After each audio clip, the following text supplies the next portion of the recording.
নমস্কাৰ অকণিহঁত মই তোমালোকৰ চিন্ময়ী বাইদেউ আজি আকৌ তোমালোকলৈ লৈ আহিছো তোমালোকৰ আমাৰ চৌপাশৰ পৰিৱেশ ইয়াৰে আজি আমি দ্বিতীয়টি অধ্যায়ৰ পঞ্চমটি পাঠ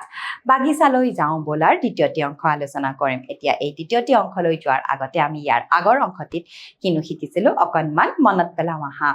আমি এই প্ৰথম অংশটিত ৰেণু বাইদেৱে প্ৰণৱ জেনিফাৰ আৰতি আৰু সাজিদাহঁতক লৈ বাগিচালৈ গৈছিল আৰু সেই বাগিচাখনত যে তেওঁলোকে বৃক্ষজাতীয় উদ্ভিদ দেখা পাইছিল সেই বিষয়ে আমি জানিছিলো আৰু ইয়াৰ লগতে আমি বৃক্ষজাতীয় উদ্ভিদৰ বিষয়ে শিকিব পাৰিছিলো এতিয়া আহাচোন এই দ্বিতীয় অংশত কিনো আছে চাওঁ এতিয়া চোৱাচোন আকৌ সেই ছবিখন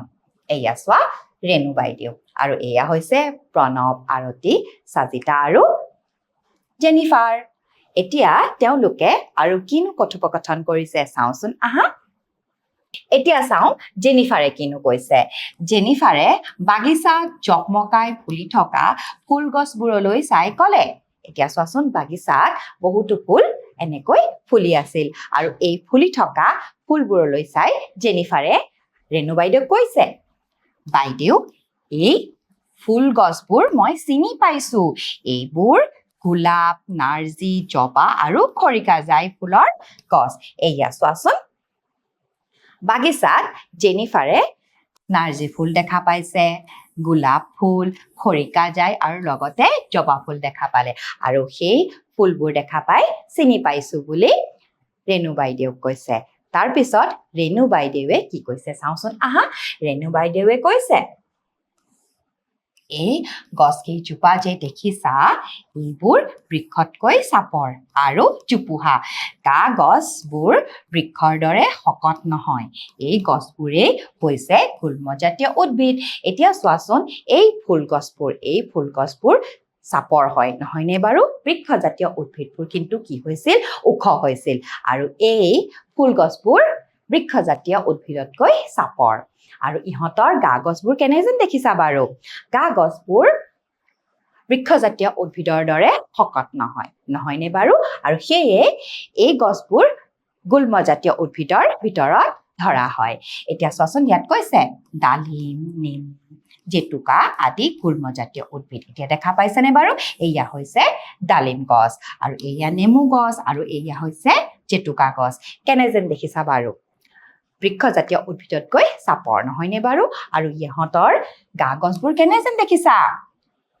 শকত নহয়নে বাৰু ক্ষীণ আৰু ঠাল ঠেঙুলিযুক্ত এয়া চোৱাচোন তলৰ পৰাই এনেকৈ ঠাল ঠেঙুলি ওলাইছে ইয়াতো আৰু এই ডালিম গছতো গতিকে এনেধৰণৰ উদ্ভিদবোৰ কিহত পৰে গুল্মজাতীয় উদ্ভিদৰ ভিতৰত পৰে ইয়াৰ পিছলৈ যাওঁচোন আহা আৰতিয়ে কৈছে বগাই যোৱা এই উদ্ভিদবোৰৰ নাম কি এতিয়া চোৱাচোন এই ছবিখনত বগাই যোৱা উদ্ভিদ আছে এতিয়া চাওঁচোন আহা ক'তনো আছে এয়া চোৱা এই গছজোপাত বগাই যোৱা উদ্ভিদ আছে আৰু লগতে ইয়াতো আছে বগাই যোৱা উদ্ভিদ আৰু এই বগাই যোৱা উদ্ভিদসমূহৰ নামসমূহ এই আৰতিয়ে সুধিছে ৰেণু বাইদেৱে কি উত্তৰ দিছে চাওঁচোন আহা ৰেণু বাইদেৱে কৈছে এইবোৰ হ'ল পুৰৈ শাক আৰু ওচৰতে বগাই যোৱা এইজোপা হ'ল লাও এয়া চোৱাচোন এয়া হৈছে পুৰৈ শাক আৰু এয়া হৈছে লাও গছ তেতিয়া প্ৰণৱে সুধিছে বাইদেউ এই লাও আৰু পুৰৈ শাকৰ বাবে বাঁহৰ চাং কিয় সাজি দিয়া হৈছে এতিয়া চোৱাচোন পুৰৈ শাকত এয়া চোৱা বাঁহৰ চাং আৰু লগতে লাও গছতো এয়া বাঁহৰ চাং প্ৰণৱে সুধিছে যে এই বাঁহৰ চাংনো কিয় সাজি দিয়া হৈছে তেতিয়া ৰেণু বাইদেৱে কৈছে এই উদ্ভিদবোৰৰ গা গছ লেহুকা হোৱা বাবে এইবোৰে আনৰ সহায় লৈহে বগাই যাব পাৰে বগাই যাবৰ বাবে এই গছবোৰক বাঁহৰ চাং সাজি দিয়া হয় এতিয়া চোৱাচোন ইহঁতৰ গা গছবোৰ কেনে যেন দেখিছা বাৰু লেহুকা আৰু ইহঁতে পোন হৈ থিয় হ'ব নোৱাৰে আৰু সেয়েহে ইহঁতক বগাবৰ কাৰণে বাঁহৰ চাং সাজি দিয়া হয় ইয়াৰ পিছলৈ যাওঁচোন আহা ইয়াত আৰু আমি ছবি দেখা পাইছো পাণ জালুক ভেদাইলতা আদি উদ্ভিদবোৰেও আন গছত বগাই যায় এই উদ্ভিদবোৰেই হৈছে আৰোহী লতা এতিয়া চোৱাচোন এয়া হৈছে পাণ গছ জালুক গছ আৰু এয়া হৈছে ভেদাইলতা এই গছবোৰে বগাই যাবলৈ আন উদ্ভিদৰ ওপৰত আশ্ৰয় লয় আৰু সেয়েহে ইহঁতক আৰোহী লতা বুলি কোৱা হয় কাৰণ ইহঁতে আন উদ্ভিদৰ আশ্ৰয়লৈ আৰোহণ কৰে আৰোহণ মানে বগাই যোৱা ইয়াৰ পিছলৈ যাওঁচোন আহা ইয়াত আকৌ কৈছে আনহাতে ৰঙালাও তৰমুজ আদি গছবোৰে মাটিত বগাই যায় এনেদৰে বগাই যোৱা উদ্ভিদবোৰেই হৈছে লতা জাতীয় উদ্ভিদ এতিয়া চোৱাচোন এই তৰমুজ হওক ৰঙালাও হওক এই উদ্ভিদসমূহো বগাই যায় কিন্তু ইহঁতে মাটিত বগাই যায় এতিয়া চোৱাচোন বগাই যোৱা উদ্ভিদবোৰকে লতা জাতীয় উদ্ভিদবোৰৰ ভিতৰত ধৰা হয় ইয়া চোৱাচোন লতা জাতীয় উদ্ভিদ কাৰণ ইহঁতে বেলেগ উদ্ভিদৰ আশ্ৰয় লৈ হওক বা বাঁহৰ চাঙতেই হওক বা মাটিতেই হওক ইহঁত বগাই যায় ইহঁত পোন হৈ থিয় হৈ থাকিব নোৱাৰে কাৰণ ইহঁতৰ গা গছবোৰ লেহুকা আৰু ক্ষীণ হয় এতিয়া ইয়াৰ পিছলৈ যাওঁচোন আহা ইয়াত চাজিদাই আকৌ সুধিছে বাইদেউ আমি যে এই ঘাঁহনিৰ ওপৰত থিয় হৈ আছো এইবোৰ কি জাতীয় উদ্ভিদ এতিয়া চাজিদাই সুধিছে এই যে ঘাঁহবোৰ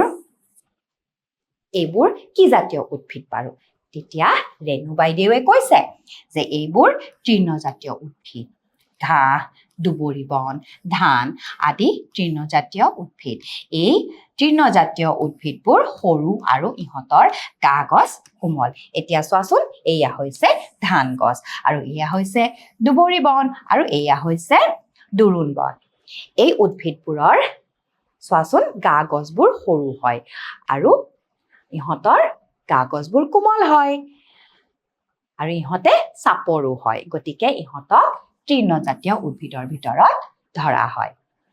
ইয়াৰ পিছলৈ যাওঁচোন আহা ইয়াত কৈছে কিছুমান তৃণজাতীয় উদ্ভিদৰ গা গছ ফুপুলা যেনে বাঁহ গছ এতিয়া চোৱাচোন এয়া হৈছে বাঁহ গছ তোমালোকে বাৰু বাঁহ গছ চিনি পোৱা নে এই বাঁহ গছৰ গা গছ কিন্তু ফুপুলা হয় গা গছ টান আৰু ওখ হলেও বাঁহ গছ এবিধ তৃণজাতীয় উদ্ভিদ এতিয়া চোৱাচোন বাঁহ গছৰ গা গছ টান হয় আৰু ইহঁত ওখও হয়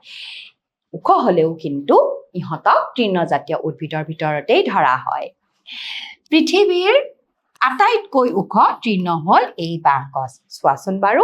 পৃথিৱীৰ ভিতৰৰ আটাইতকৈ ওখ তৃণজাতীয় গছবোৰৰ ভিতৰত বাঁহ গছ হৈছে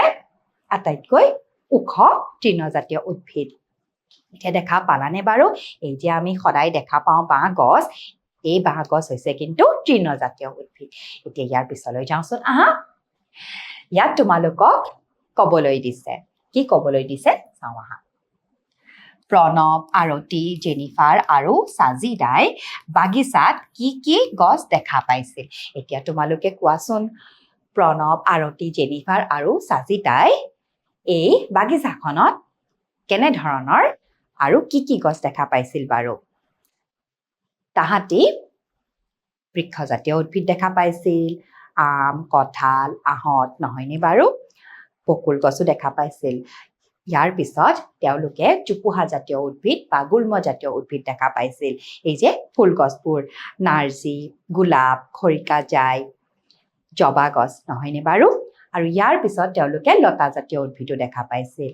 কি দেখা পাইছিল বাৰু লতা জাতীয় উদ্ভিদ পুৰৈ শাক আৰু লাও গছ নহয়নে বাৰু আৰু ইয়াৰ পিছত তেওঁলোকে তৃণজাতীয় উদ্ভিদো দেখা পাইছিল কি দেখা পাইছিল বাৰু হয় তেওঁলোকে ঘাঁহ দেখা পাইছিল গতিকে মৰমৰ অকণিহঁত আজি আমি এই অংশটোত গুল্মজাতীয় উদ্ভিদ লতা জাতীয় উদ্ভিদ আৰু তৃণজাতীয় উদ্ভিদৰ বিষয়ে শিকিব পাৰিলো নহয়নে বাৰু এতিয়া আহাচোন কিছুমান প্ৰশ্নৰ উত্তৰ কৰো ইয়াত তোমালোকক সুধিছে যে তলত দিয়া উদ্ভিদবোৰৰ ভিতৰত লতা জাতীয় উদ্ভিদ কোনবিধ এতিয়া চোৱাচোন তোমালোকক তিনিখন ছবি দিছে আৰু এই ছবি কেইখনৰ ভিতৰত তোমালোকক লতা জাতীয় উদ্ভিদ কোনবিধ হয় চিনাক্ত কৰিবলৈ দিছে কোনখন ছবি বাৰু লতা জাতীয় উদ্ভিদৰ হয় এই ছবিখন নহয়নে গতিকে ইয়াত আমি চিন দিলো ইয়াৰ পিছত তোমালোকক সুধিছে যে নেমু কি জাতীয় উদ্ভিদ গুল্মজাতীয় নে বৃক্ষজাতীয় হয় নেমু হৈছে গুল্মজাতীয় উদ্ভিদ গতিকে মৰমৰ অকণিহঁত আজিৰ এই অংশটো মই ইমানতে অন্ত পেলাইছো পৰৱৰ্তী অংশলৈ পুনৰবাৰ তোমালোকৰ লগত উপস্থিত হ'ম আজিৰ কাৰণে আহিছো নমস্কাৰ